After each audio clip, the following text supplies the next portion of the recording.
5월 26일 KMA 뉴스브리핑입니다.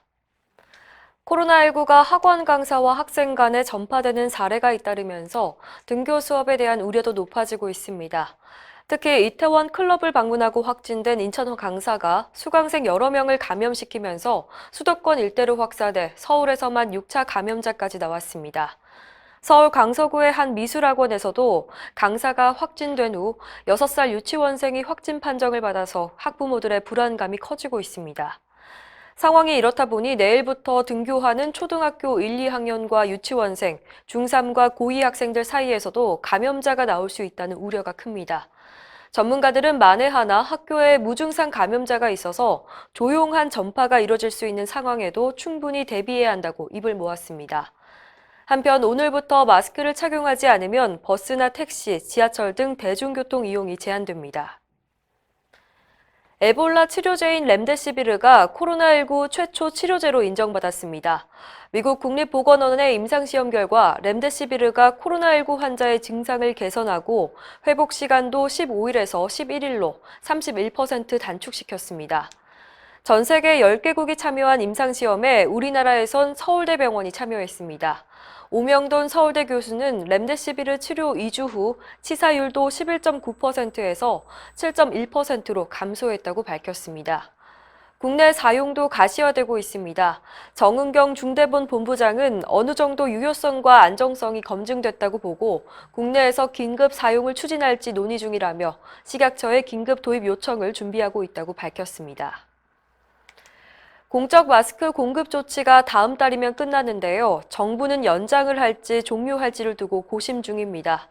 정세균 국무총리는 24일 마스크 생산량이 1월에 비해서 2배 넘게 늘었고 공적 마스크 재고량도 안정적으로 확보되고 있다며 마스크 정책을 자연스럽게 변화할 필요가 있다고 말했습니다. 문제는 공적 마스크 조치를 풀어도 안정적인 공급이 가능할지 예측하기 어렵다는 점입니다.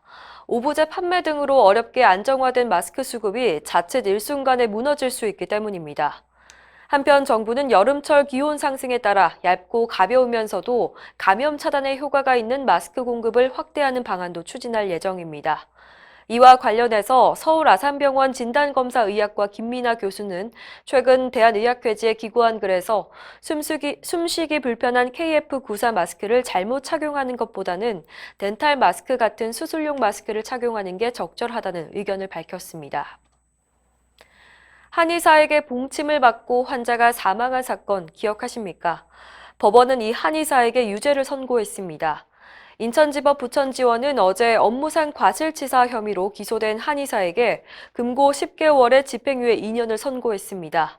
재판부는 이 한의사가 봉침을 맞으면 쇼크로 사망할 수 있다는 가능성을 환자에게 설명하지 않았고 사전에 알레르기 검사도 하지 않은 과실이 있다고 지적했습니다. 이 사건은 민사소송이 별도로 진행됐죠. 지난 2월 법원은 한의사에게 4억 7천만 원의 손해배상 지급을 선고했고 환자에게 응급처치를 한 가정의학과 의사에게는 배상 책임이 없다고 판결했습니다. 의협회관에 난입해서 난동을 부린 유튜버에 대한 수사가 시작됐습니다. 지난 3월 유튜브 채널을 운영하는 백모 씨는 의협 회장실에 들어와서 욕설을 하며 소란을 일으켰는데 이후 의협은 백 씨를 업무 방해와 명예훼손, 건조물 침입죄와 모욕죄 혐의로 고소했습니다.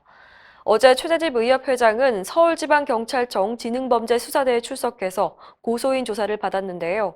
약 2시간에 걸쳐서 사건 경위 등에 대해서 진술했습니다. 이상으로 뉴스 브리핑을 마칩니다. 자세한 사항은 의협신문을 참고하시길 바랍니다.